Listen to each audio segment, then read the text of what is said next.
Welcome to the Banker Lamp. Please enjoy the video. You need a VPN-capable router and your VPN account details. Once you have them, log into the router admin page.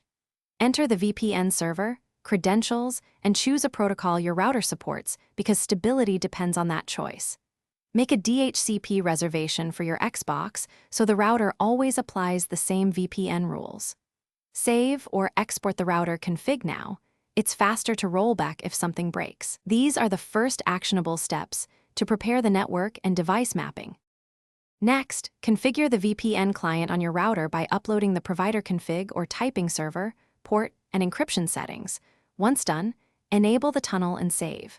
Use policy or static route rules to force the Xbox's reserved IP through the VPN rather than the whole LAN, because that prevents other devices from slowing the link. Make sure DNS is set to the VPN's DNS or a privacy provider to avoid leaks. Finally, verify the router status and test the tunnel using another device before powering up the Xbox. Now connect your Xbox to the router using the reserved IP. Once connected, test Xbox Live, store access, and regional content.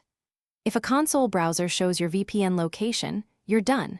If not, check NAT type and double-check the router's policy route includes the Xbox IP.